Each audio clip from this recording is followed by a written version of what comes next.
తల్లికి వందనం పథకం న్యూ అప్డేట్. అందరికీ నమస్కారం. ఈరోజు మనం ఆంధ్రప్రదేశ్ ప్రభుత్వం ఇస్తున్న తల్లికి వందనం పథకం గురించి మాట్లాడుకుందాం. ఇది తల్లులకు, పిల్లల చదువులకు సాయం చేసే పథకం. తల్లికి వందనం పథకాన్ని జూన్ 12, 2025న మొదలుపెట్టారు. ఇది ప్రభుత్వ సూపర్ 6 పథకాల్లో ఒకటి.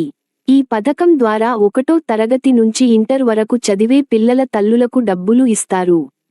ప్రభుత్వ స్కూళ్లు, ప్రైవేట్ స్కూళ్లు అన్నిటికీ ఇది వర్తిస్తుంది. ఈ పథకంలో ప్రతి స్టూడెంట్ కోసం ఏటా 15,000 రూపాయలు ఇస్తారు. ఇందులో 2,000 రూపాయలు స్కూల్ మెయింటెనెన్స్, శుభ్రత కోసం తీసి, మిగిలిన 13,000 రూపాయలు నేరుగా తల్లి బ్యాంక్ అకౌంట్లో వేస్తారు.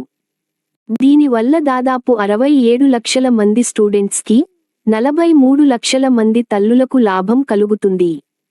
ఇప్పుడు వచ్చిన కొత్త అప్డేట్ ఏంటంటే, తల్లికి వందనం పథకం రెండో విడత డబ్బులు జూలై 10, 2025న వేశారు. కొత్తగా 1వ తరగతి, ఇంటర్ 1వ సంవత్సరం చేరిన పిల్లల తల్లులకు కూడా ఈ డబ్బులు వస్తాయి. మీకు డబ్బులు వచ్చాయో లేదో చూసుకోవాలంటే, స్కూళ్లలో, సచివాలయాల్లో లిస్టులు ఉంటాయి. లేదా మీ ఆధార్ నంబర్తో ఆన్లైన్లో కూడా చూసుకోవచ్చు. కొంతమందికి ఇంకా డబ్బులు రాలేదని తెలుసు. ఆధార్ నంబర్ తప్పుగా ఉండటం లాంటి చిన్న చిన్న సమస్యల వల్ల ఇలా అవుతుంది. ప్రభుత్వం వీటిని సరిచేస్తోంది.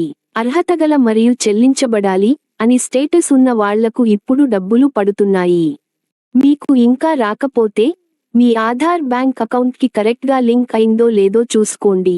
లేదంటే సచివాలయంలో అప్డేట్ చేయించుకోండి. తల్లికి వందనం పథకం వల్ల పిల్లల చదువులకు ఆటంకాలు లేకుండా తల్లులకు సాయం అందుతుందని ప్రభుత్వం చెబుతోంది.